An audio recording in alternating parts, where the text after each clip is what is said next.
You are the sum total of all the decisions that you've made, whether good or bad situations. And today, I'd like to tell you how you've destroyed yourself. Hi, my name is Rafa Godlove, and welcome to the School of Life.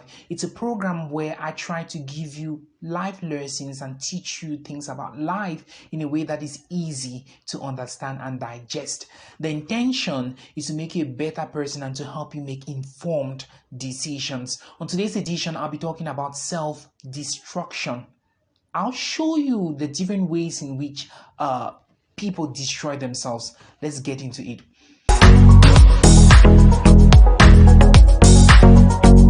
The first way we actually destroy ourselves is the dependency syndrome. And I'm going to be quoting examples from real life and the things that I've been through to explain this particular syndrome to you. The dependency syndrome is a syndrome where you feel that people have to give things to you and people have to help you out and people have to, be a source of encouragement and all of that. It's seen even in families where people say, let's let people contribute money and give me to start a business. It's seen even in life where parents allow children at old age to be with them. I'm talking about children of about 28, children of about 30 something. You're staying in the house, you're fighting over food with your young ones, you're just messing up situations and you feel comfortable and you don't have plans to leave anytime soon.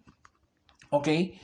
Some parents actually allow children to do this. Let me give you a good example. There's this acquaintance of mine, somebody that I came to know, and he was renting a room here in the university. He was renting a room, the same room that he was living with in the university. His junior ones now had gone through high school and then came and met him in that same room. He had graduated and was not working, but his mom was still footing their bills and sending them pocket money. So he was receiving pocket money from his mother like his junior ones who were in school. I confronted him and I said, you're a man. You need to learn how to hustle. You need to learn how to fight for yourself. You need to learn how to start making money for yourself. Okay, and move out of this situation. You cannot be leaving your brothers, your junior ones, and you're fighting who has the key and who wants to go out and come back late at night, who wants to go clubbing and things like that. You're too big for that. And he says, oh, my mother understands that the country is difficult and my mother understands that life is tough and my mother understands. I'm like, yeah, the country is difficult and people are still building houses. And don't be saying that everybody who is building is just an embezzler because they work with government. Government workers have no money, by the way. Let me just make that plain. Because by the time month end comes, they're already in debt. They're basically taking their salary to pay debts. Okay? But the people who really have money are business people and people that hustle and grind. Okay? So I'm like, you need to get a job. You need to look for some skill, a talent, learn a trade or something. He was like, no, my mother understands that life is difficult and that there's unemployment. I'm like, there's unemployment everywhere. Even in developed countries, they complain of unemployment. So you cannot say, oh, if you travel out of the country. Let me just talk about traveling out of the country since I made mention of this. Most people feel that when you travel, you're going to become a success overnight. If you're not hardworking in Cameroon, you'll not be hardworking in the United States, in Canada, in Australia, in the United Kingdom. Okay, so you have to have all of this ability to work for yourself and stop depending on other people, and then you can be able now to survive life irrespective of where you find yourself. That's very, very, very important. And so this particular person, after he ranted about the fact that his mother understands that life is tough and this and that, and I said to him, I said, what if something happens to your mother and your mother dies? That when he rose up and started rebuking me and pleading the blood of Jesus over me and saying that I was cruel and that sounds like witchcraft. Why will you mention death? And why will you? I'm like, no. Everybody's going to die. Myself, I'm going to die. We all are going to die. I just wanted to put a life-threatening situation so that you understand that maybe this woman might not be there someday. What can I do for myself?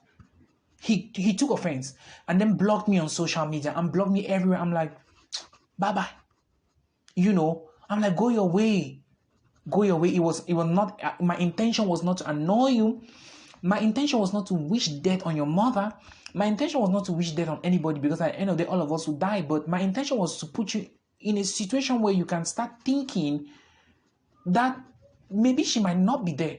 What if she becomes crippled? What if she's not able to hustle and, care for your needs? You have to care for this woman and you're growing old and you're doing nothing with your life. Come on, mother is alive and you're a man. And you stand in front of friends and say, I'm a man, I'm a man, I'm a man. I'm a man because you have what? Mustache? That doesn't make a man. Manliness is not about physical attributes. Manliness is also about non-tangible characteristics like tenacity, ability to fight in life. You don't easily escape from things. You don't use the escaping method. Manly men are people that you can respect their words. Their yes is a yes, their no is a no. So all of that, you lack a lot of manliness because you don't have fighting spirit. And you're depending on people. You destroy yourself. That's why there's some people that their dreams just crumble because an uncle died. And my uncle had promised me that I was going to travel out. And this person had promised to help me and then they died. Even had they not died, I would have been here. Can I just say the truth without offending you? You're a fool. You're a fool. You're destroying yourself because now you're keeping your success all around people. And success should come from you. You should work for everything that you have. Or even if people are helping you, they should only help. To help by dictionary definition, Oxford Dictionary, Cambridge Dictionary, whatever kind of dictionary, means that you should do part of somebody's work. And a little part, meaning that the person should do like 70% and you do 30%, then you've helped them. But if a parent is doing 70% of helping you move forward in life and you're doing just 30% or 20 or 10%, they're not helping you. They're spoon feeding you. They're destroying you. And I'll say to parents, because most parents feel like, I've suffered a lot. I don't want my children to suffer and things like that. But you're actually killing them.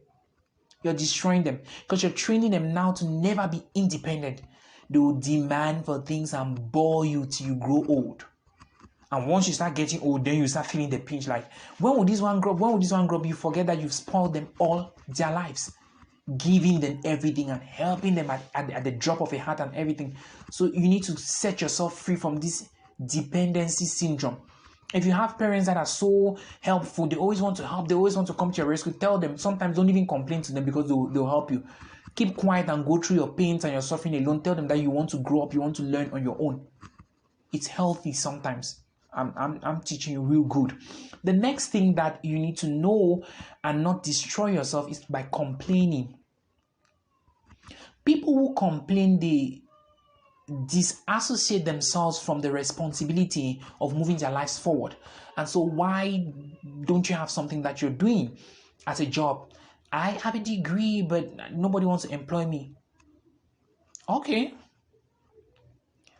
And this is a lie that parents tell children that like, go to school, get a degree, and you're going to get a job. Big lie. It's a lie. A degree doesn't give you a job. Okay? I have a degree in journalism and mass communication, graduated from University of Ware, batch of 2014. I don't work as a journalist per se. Okay? I don't work in a newsroom. I don't work at a magazine. I don't work at, my main source of income is makeup artistry and sewing clothes, male and female clothes. That's what gives me money. It's my skills and my personal gifts. Education, allow me to tell you something that your parents might not tell you.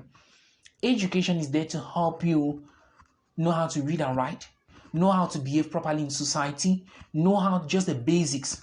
Education is not an end in itself. It's just a means that can lead you to different ends. For example, I sew clothes, and if you come to my atelier, my shop, I do things differently because I'm educated. That's the benefit of education. It just helps you do things a little differently, okay, and with a little more class, a little more something. But it doesn't mean that because you have a degree in this, you're going to end up in this. It's just a big lie that parents tell children. And teachers too tell these lies. Because I remember I was in high school, my teachers told me, oh, just get a degree and you get a job, a good job. Lies. That telling you as a lie. I'm telling you the truth. Your mother doesn't want to admit it. It's a lie. Your father is saying all these things a lie. So I don't mean to cause family problems. So you need to stop complaining. You need to look for something else to do. If your degree cannot give you a job, then look for something else to do. If these things cannot work, then look for something else. Look for your skills and your talents. That's why I always advise parents that you want your child to be a medical doctor, you want your child to do something, you want your child to go towards a particular life path, but don't hush their gifts. Don't crush their desires to maybe learn photography, maybe learn how to draw, maybe learn how to, allow them. Let them develop other skills that are not related to book work. And those skills that are not related to book work might be the things that feeds them tomorrow. Like me. So it's important. The next lesson I want to share with you so that you don't destroy yourself is to learn how to start small. Most people don't want to start small. They want to just build a major business and they will draw a business plan. Let me just talk about business plans because it's something that happens in Cameroon a lot. People draw business plans and they say, I want to have a snail farm, a mushroom farm. They draw projects for millions and they solicit for funds from the government. The Cameroonian government being so kind, they give these people this money as a kind of loan and things like that. They take the money, they travel out of the country, they don't do the businesses. So it's a scam.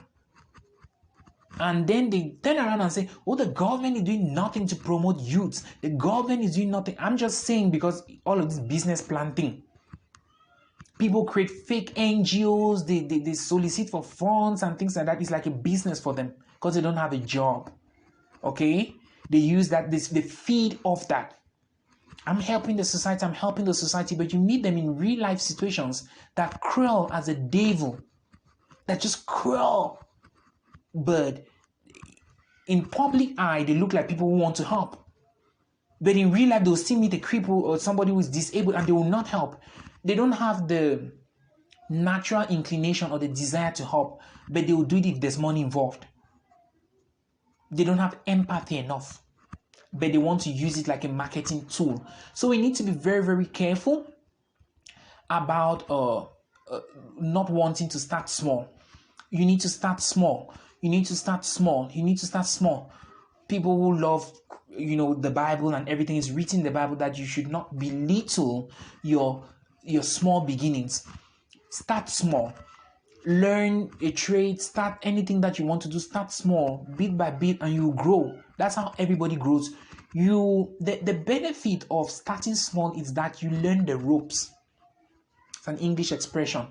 To learn the ropes meaning that you learn the ins and outs of a business. You learn the intricate details of it. So that once the business becomes bigger, you don't get, shaking out of your foundation because you already know the intricate details of the business. You already know the ups and downs. You already know the off season. You already know when it's season and off season and things like that because you started small. It was a learning and training process.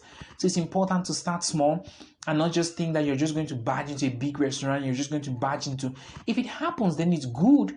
But if it doesn't happen, start from somewhere and build up. Okay? So the last lesson I want to share with you so that you don't destroy yourself, it's for you not to be entitled. The feeling of entitlement. Life doesn't owe nobody. Life doesn't owe you. My life is unfair and I don't study and I don't have a job and life is unfair and because my mother died. Life is unfair because my father. Everybody has lost a family member, and if they've not lost a family member, they're going to lose a family member before they die. In your lifetime, you lose a family member. Life, I always say that life is unfair to all of us, and so life is fair. Life is unfair because if you don't go through trouble and trauma while you're young, you're going to go through it when you're old. There's some people, they've never really had anything traumatizing in their lives, but when they got married, husband started cheating on you. It was just so traumatizing. Okay?